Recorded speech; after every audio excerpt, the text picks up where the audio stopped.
آلك وأصحابك يا سيدي يا حبيب الله. الصلاة والسلام عليك يا شفيع المذنبين وعلى آلك وأصحابك يا خاتم النبيين.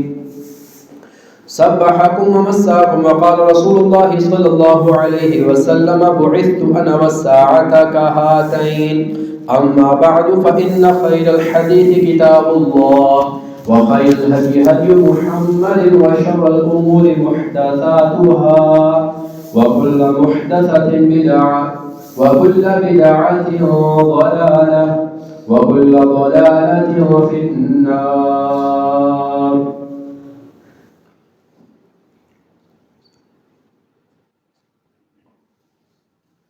بعد از حمد و صلات، محترم سامعین، آپ احباب کے علم میں ہے کہ حقوق العباد کے حوالے سے ہمارے جمعہ کے بیانات کا یہ سلسلہ شروع ہے۔ اللہ رب العالمین نے بندوں کے حوالے سے جو حقوق ہم انسانوں کے اوپر لازم کیے ہیں، ان آیات بینات کو، نبی صلی اللہ علیہ وسلم کے فرامین کو ترتیب کے ساتھ آپ احباب کی خدمت میں پیش کر رہے ہیں۔ تو اسی سلسلے کی یہ ایک بیان یہ بھی ہے کہ جس کے اندر معاشرے کے اندر جو کمزور طبقے ہیں، ان میں سے ایک طبقہ یتیموں کے حوالے سے ہے۔ اللہ تعالیٰ سے دعا ہے کہ اللہ تعالیٰ ہم سب کو حق سچ بیان کرنے اور سننے کی توفیق عطا فرمائے۔ قرآن مجید کے مطابق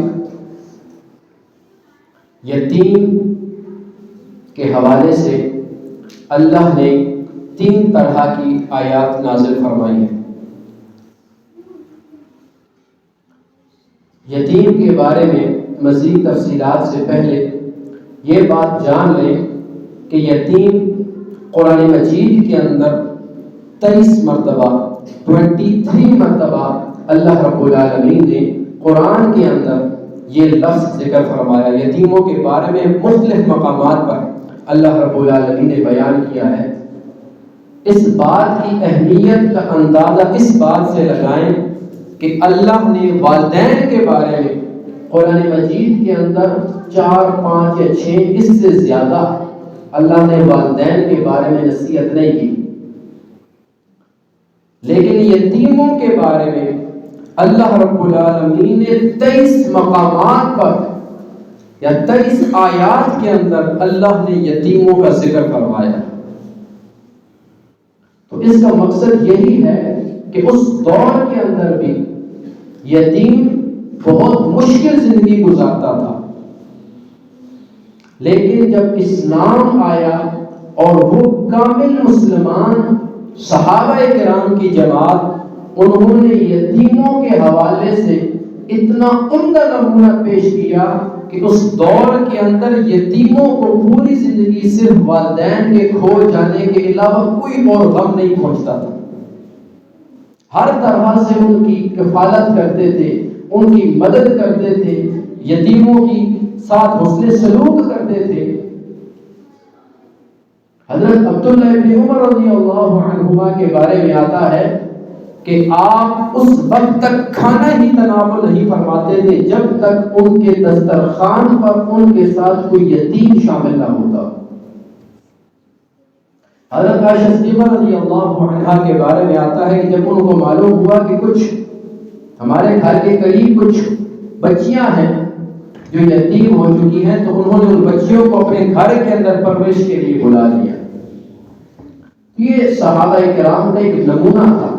جو آج ہمارے معاشرے سے بالکل ختم ہو کر رہ چکا ہے۔ تو یتیم کا سب سے پہلے مطلب پر غور کر لیجئے کہ عربی کے اندر یتیم انسانوں میں اس بچے، نابالغ بچے کو کہتے ہیں کہ جس کا والد اس دنیا فانی سے چلا گیا ہو، یعنی اس بچے کے اوپر اس کے والد کا سایہ نہ ہو۔ اس بچے کو عربی کے اندر یتیم کہتے ہیں، اور یہ یتیم عربی کے اندر اس جانور کے بچوں کو بھی کہتے ہیں کہ جس کی ماں نہ ہو۔ انگلش کے اندر اس کو آرفن کہا جاتا ہے، لیکن انگلش میں یتیم اس بچے کو کہتے ہیں جس کے ماں باپ دونوں فوت ہو گئے۔ جس کے ماں باپ دونوں فوت ہو جائیں اس کو انگریزوں کے ہاں انگلش میں آرفن یعنی یتیم کہا جاتا ہے۔ اللہ رب العالمین نے یتیموں کے بارے میں 3 طرح کی آیات نازل فرمائی۔ ایک قسم کی آیات وہ ہیں جن میں اللہ نے یتیموں کے ساتھ حسن سلوک کرنے کا حکم دیا ہے۔ دوسری وہ آیات جن میں اللہ رب العالمین نے یتیموں کے ساتھ مالی مدد کرنے کے حوالے سے مسلمانوں کو ابھارا۔ تیسری آیات جن میں اللہ رب العالمین نے یتیموں کی جو جائیداد ہے، یتیموں کا جو حصہ ہے، یتیموں کی جو مال و دولت ہے، اس کے بارے میں اللہ رب العالمین نے مسلمانوں کو ہدایات دی ہیں۔ سب سے پہلی قسم اللہ رب العالمین نے حسن سلوک کا حکم دیا۔ اللہ نے سورۃ النساء کی آیت نمبر 36 میں ارشاد فرمایا وَاعْبُدُوا اللَّهَ وَلَا تُشْرِكُوا بِهِ شَيْئًا وَبِالْوَالِدَيْنِ إِحْسَانًا وَذِي الْقُرْبَى وَالْيَتَامَى وَالْمَسَاكِينِ۔ اللہ نے ارشاد فرمایا تم اللہ کی عبادت کرو اور اس کے ساتھ کسی اور ہستی کو شریک نہ ٹھہراؤ، والدین کے ساتھ حسن سلوک کرو، رشتہ داروں کے ساتھ حسن سلوک کرو، اور یتیموں کے ساتھ حسن سلوک کرو۔ اللہ رب العالمین نے سورۃ الضحیٰ کی آیت نمبر 8 کے اندر بھی ارشاد فرمایا فَأَمَّا الْيَتِيمَ فَلَا تَقْهَرْ، یتیم کو مت جھڑکو، یتیم سے سخت لہجے میں بات نہ کرو، یتیم کے ساتھ میٹھے انداز سے گفتگو کرو، اس نے سلوک سے پیش آؤ، اس کے ساتھ بھلائی کرو۔ اللہ نے یتیم کے ساتھ سخت لہجے میں بات کرنے سے بھی منع فرما دیا۔ نبی صلی اللہ علیہ وسلم سے صحیح بخاری کے اندر روایت ہے، عن سہل بن سعد السعدی رضی اللہ عنہ، راوی حدیث سے بیان کرتے ہیں قال رسول اللہ صلی اللہ علیہ وسلم انا وقافل الیتیم فی الجنۃ ہکذا واشار بالسبابۃ والوسطى۔ نبی صلی اللہ علیہ وسلم نے ارشاد فرمایا کہ جنت میں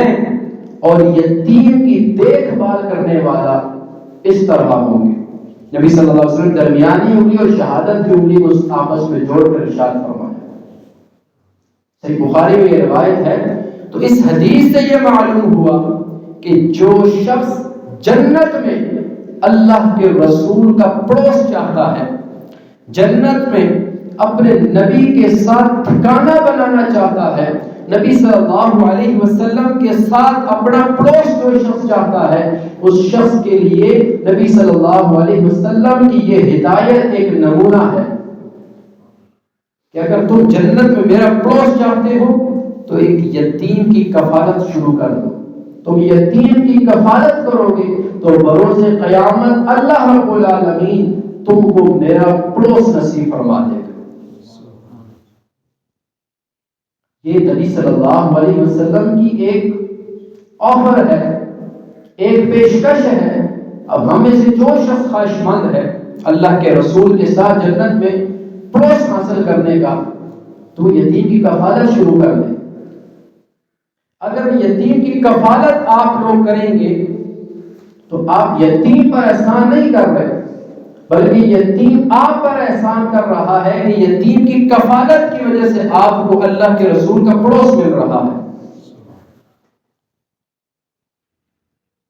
نبی صلی اللہ علیہ وسلم کے دور کے اندر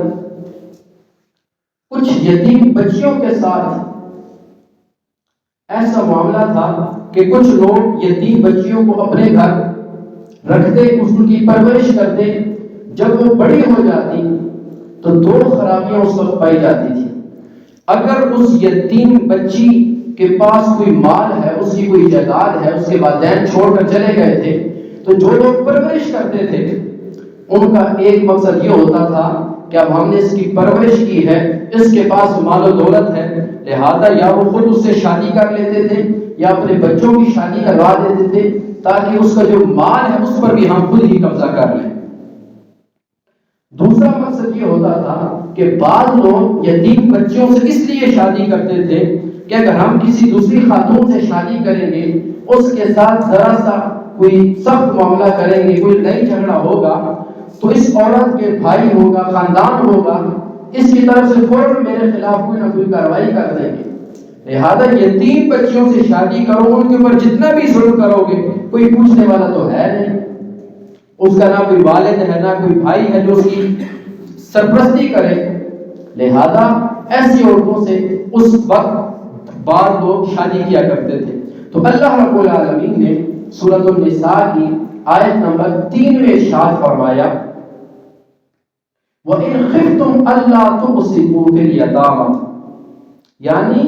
تمہارے ذہن میں یہ بات ہمیشہ ہونی چاہیے کہ تم یتیم لڑکیوں کے ساتھ، یتیم بچیوں کے ساتھ حسن سلوک سے پیش آؤ۔ اگر تم نے کسی یتیم بچی کی خود پرورش کی ہے، تم اس سے خود شادی کرنا چاہتے ہو، تب بھی ذہن میں یہ ہو کہ تمہارا مقصد اس کے ساتھ حسن سلوک کرنا ہے، نہ تمہارے ذہن میں اس کے مال کے حوالے سے کوئی نیت بری ہو، نہ تمہارے ذہن میں ایسا کوئی ارادہ ہو کہ یہ تو یتیم بچی ہے لہذا اس کو جس حال میں رکھوں گا کوئی پوچھنے والا نہیں، اس کے اوپر جیسی ہی سختیاں کروں، جیسا ہی اس کو مار کوٹ کیوں نہ دوں کوئی پوچھنے والا ہے ہی نہیں۔ تو اللہ رب العالمین نے ارشاد فرمایا کہ یہ رویہ درست نہیں۔ اگر تمہیں خوف ہو کہ تم اس کے ساتھ انصاف نہیں کر سکو گے تو اللہ نے ارشاد فرمایا فَانكِحُوا مَا طَابَ لَكُم مِّنَ النِّسَاءِ مَثْنَىٰ وَثُلَاثَ وَرُبَاعَ، تو پھر اس یتیم بچی کے علاوہ دوسری خواتین موجود ہیں، ان میں سے کسی سے نکاح کر لو، لیکن اس بچی سے اس وقت نکاح نہ کرو۔ وَإِنْ خِفْتُمْ أَلَّا تَعْدِلُوا فَوَاحِدَةً، اور یہاں پر ایک بات یہ بھی ارشاد فرمائی اگر تم 2 3 4 عورتوں سے نکاح کرتے ہو عام خواتین میں سے تو ان میں بھی یہ احساس لازمی رکھنا کہ تم ان میں اگر برابری نہ کر سکے،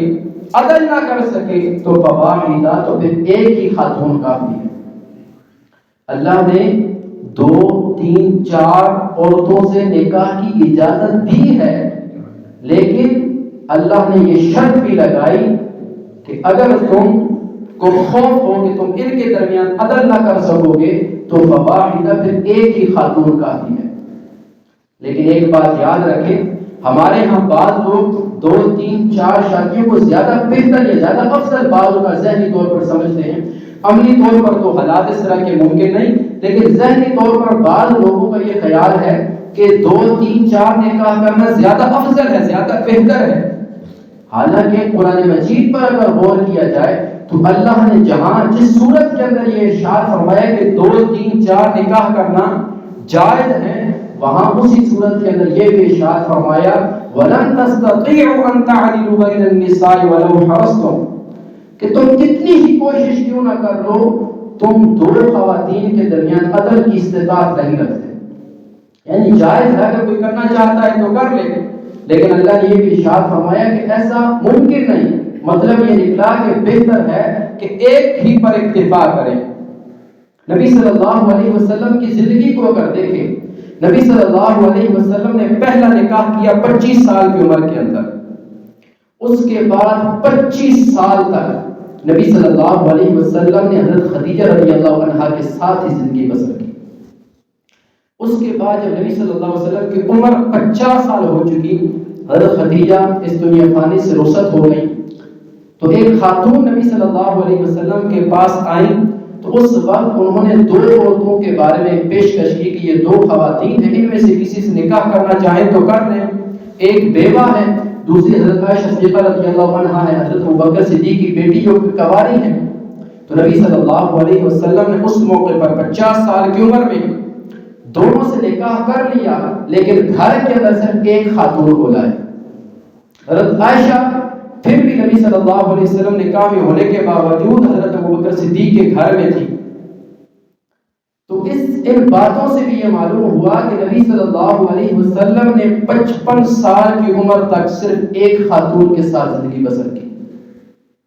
اس کے بعد پھر حالات و واقعات اس طرح کے بنے کہ اللہ رب العالمین کی طرف سے بھی بعض تاکیدات تھی کہ نبی صلی اللہ علیہ وسلم نے 9 نکاح بھی کیے ہیں، 9 کل ٹوٹل 11 نکاح بنتے ہیں، 2 باقیاں بھی بنتی ہیں، لیکن تقریباً 9 ازواج نبی صلی اللہ علیہ وسلم کے نکاح میں رہیں۔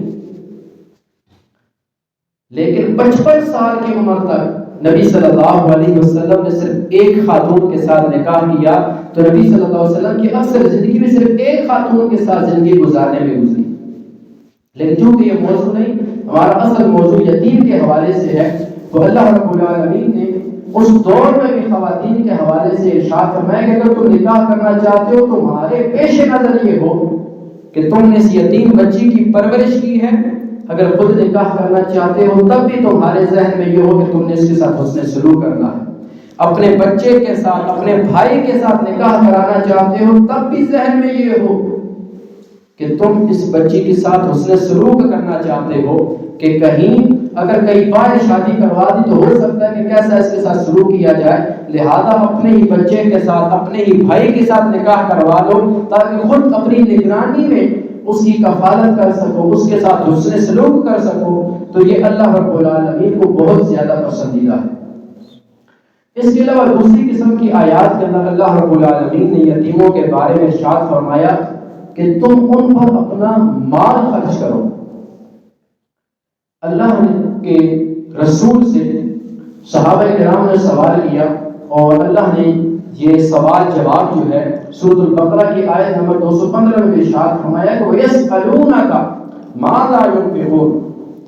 کہ یہ صحابہ کرام کی جو جماعت ہے یہ آپ سے آ کر پوچھتی ہے کہ ہم مال اللہ کی راہ میں کیسے خرچ کریں، مال میں سے اللہ کی راہ میں کیا کیا خرچ کریں، تو اللہ نے ارشاد فرمایا قُلْ مَا أَنفَقْتُم مِّنْ خَيْرٍ فَلِلْوَالِدَيْنِ وَالْأَقْرَبِينَ وَالْيَتَامَى وَالْمَسَاكِينِ، کہ جو کچھ بھی تمہارے پاس بہتر مال موجود ہے، چاہے سونا چاندی ہے، چاہے فصلیں ہیں، چاہے پھل ہے، جو کچھ بھی تمہارے پاس مال کی صورت میں موجود ہے وہ تم اللہ کی راہ میں خرچ کرو، یہ بہتر ہے، اجر کا باعث بنے گا۔ اور پھر ارشاد فرمایا کہ تم اس مال میں سے اپنے والدین کو بھی دو، یتیموں کو بھی دو، اپنے قریبی رشتہ داروں کو بھی دو، مساکین پر بھی خرچ کرو۔ اور پھر صحابہ کرام نے آیت نمبر 220 5 آیتیں آگے اللہ صحابہ کرام نبی صلی اللہ علیہ وسلم کے پاس آئے اور آ کر سوال کیا کہ ہمیں یتیموں کے بارے میں بتائیں کہ یتیموں کے ساتھ ہم کیسا سلوک کریں، تو اللہ نے ارشاد فرمایا قُلْ إِصْلَاحٌ لَكُمْ خَيْرٌ۔ اللہ نے کوئی تفصیل بیان نہیں کی، بس اتنا بتا دیا کہ یتیم کے لیے جو بہتر ہے، جو اس کی زندگی کے لیے، اس کی زندگی کو سہولت پہنچانے کے لیے بہتر ہے، تم وہ اس کے ساتھ کرو، کیونکہ انسان کو اللہ نے عقل عطا کی ہے، وہ یہ سمجھ سکتا ہے، سوچ سکتا ہے کہ جس طرح میرے بچے کو زندگی گزارنے کا حق ہے اسی طرح اس یتیم کو بھی زندگی گزارنے کا حق ہے۔ تو لہذا جو مومن ہوگا وہ سمجھ جائے گا کہ اس یتیم بچے کو کس وقت کیا چیز ضرورت ہے اور وہ ہر اس موقع پر اس کی کفالت کرنے کو تیار ہوگا۔ اللہ رب العالمین نے سورۃ الدہر کی آیت نمبر 8 اور 9 میں ارشاد فرمایا مومنوں کی مثال بیان کرتے ہوئے کہ جو اللہ کا نزدیک مومن ہے اس کا تو یہ طریقہ کار ہے وَيُطْعِمُونَ الطَّعَامَ عَلَى حُبِّهِ مِسْكِينًا وَيَتِيمًا وَأَسِيرًا، کہ اس کو مال محبوب تو ہوتا ہے لیکن پھر بھی وہ اپنے محبوب مال کو یتیموں پر خرچ کرتا ہے، یتیموں کو کھانا کھلانے پر خرچ کرتا ہے۔ مومن کی یہ صفت ہے کہ وہ مسکینوں کو کھانا کھلاتا ہے، مومن کی یہ صفت ہے وہ قیدیوں کے ساتھ بھی حسن سلوک کرتا ہے، انہیں بھی کھانا کھلاتا ہے۔ اللہ رب العالمین مومن کی یہ صفات بیان فرمائی اور ساتھ ہی اگلی آیت میں یہ بھی ارشاد فرمایا کہ جب مومن کسی یتیم کے ساتھ حسن سلوک کر رہا ہو، مومن کسی مسکین کے ساتھ حسن سلوک کر رہا ہو تو اس کا مقصد یہ نہیں ہوتا کہ میں بعد میں اس یتیم بچے سے کوئی فائدہ اٹھاؤں گا، بعد میں اس مسکین کو اپنا احسان یاد دلاؤں گا، بلکہ جب بھی وہ کوئی نیکی کرتا ہے تو لوجہ اللہ، اللہ کی رضا کی خاطر کرتا ہے، اور وہ کہتا ہے کہ میرا مقصد اللہ کی رضا ہے، نہ تو میں اس بچے پر احسان جتاؤں گا اور نہ ہی میں اس سے شکریہ کا طلبگار ہوں گا۔ ہمارے ساتھ آج ہوتا ہے کہ اگر ہم نے کسی کے ساتھ کوئی نیکی کی اور اس نے بدلے میں ہمارے ساتھ نیکی نہیں کی تو ہم اس کو احسان جب یاد دلاتے ہیں کہ میں نے تیرے ساتھ فلاں موقع پر نیکی نہیں کی تھی۔ تو یاد رکھیں، آپ جب بھی زندگی میں اپنی کوئی نیکی اپنے بندے کے اوپر تھوپیں گے، اپنے بندے کو وہ احسان یاد دلائیں گے تو آپ کی وہ نیکی بالکل ختم ہو جائے گی۔ آپ نے کسی کی مدد کی تھی، دوسری مرتبہ اس نے آپ کی مدد نہیں کی اور آپ نے یاد دلایا کہ فلاں موقع پر میں نے تجھے اتنے لاکھ روپے دیے تھے، تمہیں فلاں مقدمے سے چھڑوایا تھا، لہذا آج تم میری مدد کرو، تو وہ یہ شخص جملے بولے گا اور اس کے نامہ اعمال سے اس کی نیکی ختم ہو جائے گی۔ حضرت ابوبکر صدیق رضی اللہ عنہ کی زندگی ایک بہترین نمونہ ہے۔ ان کی بیٹی حضرت عائشہ صدیقہ رضی اللہ عنہا پر جب بدکاری کی تہمت لگی تو بدکاری کی تہمت لگانے والوں میں ایک وہ شخص بھی شامل ہو گیا جس کی حضرت ابوبکر صدیق ہر مشکل میں مدد کیا کرتے تھے۔ اس کو پیسے ضرورت ہو تو اس کو پیسے دے دیا کرتے تھے، اس کو کوئی اور حاجت ہو تو اس کا وہ کام کر دیا کرتے تھے۔ حضرت ابوبکر صدیق رضی اللہ عنہ کو جب یہ معلوم ہوا کہ میری بیٹی پر یہ شخص تہمت لگا رہا ہے جس کی میں ہر مہینے مدد کرتا رہتا ہوں، تو حضرت ابوبکر صدیق نے اس کی مدد کرنا چھوڑ دیا۔ تو اللہ رب العالمین کی طرف سے سورہ نور کے اندر آیات نازل ہوئی کہ کیا یہ نیکی تم اس بندے پر کر رہے تھے یا تم یہ نیکی اللہ کے لیے کر رہے تھے؟ اگر اللہ کے لیے نیکی کر رہے تھے تو وہ شخص جو تمہاری بیٹی پر بدکاری کی تہمت لگا رہا ہے پھر بھی تم اس پر اللہ کی رضا کے لیے اس کی مدد کرو۔ یہ مسلمانوں کا مزاج ہے اور وہ صحابہ کرام کا مزاج تھا۔ حضرت ابوبکر نے جب یہ آیات سنی تو فوراً اس شخص کی طرف پھر سے مدد کرنا شروع کر دی، اس شخص کو مال دینا شروع کر دیا، اس کی مشکلات میں اس کے ساتھ تعاون کرنا شروع کر دیا۔ لیکن آج ہمیں ذرا سا کوئی کچھ کہے نہ کہے ہم فوراً ہی اس کے خلاف ہو جاتے ہیں۔ زندگی بھر جو ہم نے اس کے ساتھ کوئی محنت کی ہوتی ہے، اس کے ساتھ تعاون کیا تو سب یاد کروانے لگ جاتے ہیں اور ہمارا نامہ اعمال اور ساری نیکیوں سے خالی ہو جاتا ہے۔ لہذا نیکیاں اللہ کے لیے کرنی چاہیے۔ ایک مومن صبح و شام صرف اللہ کے لیے کام کرتا ہے، اللہ کے لیے اپنے آپ کو وقف کر دیتا ہے۔ مسلمان اور مومن کی جان، اس کا مال، سب کچھ اللہ رب العالمین کے لیے وقف ہوتا ہے۔ اللہ رب العالمین نے ایک کافر تھا عاص بن وائل، اس کی صفات بیان کرتے ہوئے اللہ نے ارشاد فرمایا اَوَرَأَيْتَ الَّذِي يُكَذِّبُ بِالدِّينِ، کیا تم نے اس کافر کو دیکھا نہیں کہ جو آخرت کو جھٹلاتا ہے؟ اور ساتھ ہی آگے ارشاد فرمایا فَذَلِكَ الَّذِي يَدُعُّ الْيَتِيمَ، وہ یتیموں کو دھکے دیتا ہے اور مسکینوں کو کھانے کھلانے سے لوگوں کو مسکینوں کو کھانا نہیں کھلاتا۔ ان آیات کے اندر اللہ نے اس کافر کی نشانیاں بیان کرتے ہوئے، ظاہر بات ہے کہ جب کسی انسان کی کوئی غلط کام بیان کرتا ہے، اس کی کوئی نافرمانیاں شمار کرتا ہے تو اس کی بڑی بڑی نشانیاں یا بڑی بڑی گمراہیوں کا ذکر کرتا ہے۔ تو اللہ رب العالمین نے اس آیت مبارکہ کے اندر کافر کی نشانیوں میں سے بڑی نشانی قرار دیا کہ وہ یتیم کو دھکے دیتا ہے، یتیم کے ساتھ اس کا رویہ سخت ہے۔ تیسری چیز اللہ رب العالمین نے جو بیان فرمائی وہ یتیم کے مال کے حوالے سے ہے کہ یتیم کے مال کا تحفظ کرنا یتیم کی کفالت کرنے والے کے ذمہ ہے۔ یعنی اگر ایک یتیم آپ کے پاس آیا، اس کے پاس اس کے والدین نے کوئی جائیداد چھوڑی تھی، کوئی مال چھوڑ کر رکھا ہوا تھا، اگر آپ کے پاس استطاعت ہے، اللہ نے سورۃ النساء میں ارشاد فرمایا وَمَنْ كَانَ غَنِيًّا فَلْيَسْتَعْفِفْ، اگر تم میں سے کوئی شخص امیر ہے، صاحب استطاعت ہے، وہ اپنے پیسوں سے یتیم کی کفالت کر سکتا ہے تو اس شخص کے لیے یہی بہتر ہے کہ وہ اپنا مال اس یتیم پر خرچ کرے۔ لیکن اگر کوئی شخص محتاج ہے، اس کے پاس خود پیسے نہیں تو اللہ نے ارشاد فرمایا کہ پھر اس یتیم کے پیسوں میں سے اتنے پیسے اپنی ضروریات کے لیے نکال لے کہ اپنا لباس اور اپنے کھانے پینے کے لیے ہو، اور پھر یتیم پر بھی اسی کے پیسوں میں سے خرچ کرے۔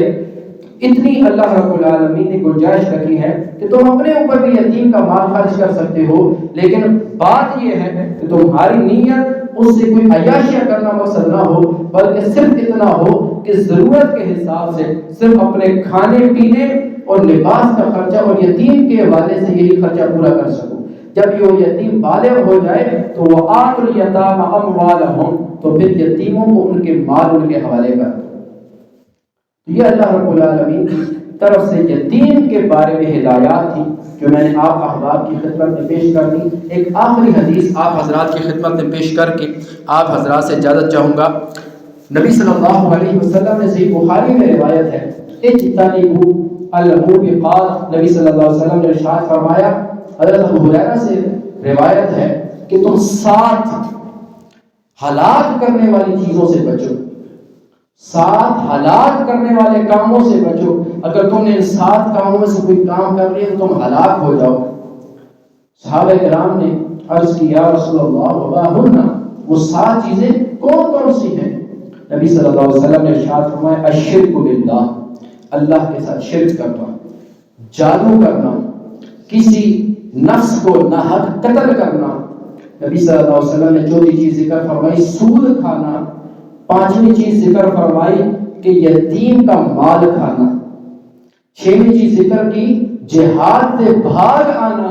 7ویں چیز ذکر فرمائی کہ کسی معصوم بے گناہ عورت پر تہمت لگانا، بہتان لگانا۔ یہ 7 وہ کام ہیں کہ اگر تم نے ان میں سے کوئی کام بھی کر لیا تو اللہ رب العالمین کے نزدیک تم ہلاک ہو گئے، تم برباد ہو گئے، تمہاری نیکیاں گویا کہ ختم ہو گئی۔ نبی صلی اللہ علیہ وسلم نے یہ بھی ارشاد فرمایا، بلکہ اللہ نے قرآن مجید میں سورۃ النساء کی آیت نمبر 10 میں ارشاد فرمایا ان الذين يأكلون اموال اليتامى ظلما فانما يأكلون في بطونهم نارا، بے شک وہ لوگ جو یتیموں کا مال کھاتے ہیں ظلم کے طور پر، تو وہ جان لیں کہ بے شک وہ اپنے پیٹ کے اندر رزق نہیں ڈال رہے، مال نہیں ڈال رہے، بلکہ وہ دوزخ کی آگ ڈال رہے ہیں۔ اللہ تعالیٰ سے دعا ہے کہ اللہ تعالیٰ ہمیں یتیم کے حوالے سے قرآن مجید کی آیات اور نبی صلی اللہ علیہ وسلم کے فرامین پر غور کرنے اور ان کے مطابق عمل کرنے کی توفیق عطا فرمائے۔ اقول قولی ھذا واستغفر اللہ لی ولکم ولسائر المؤمنین، جن حضرات نے سجدہ نہیں کی وہ سجدہ فرمائے۔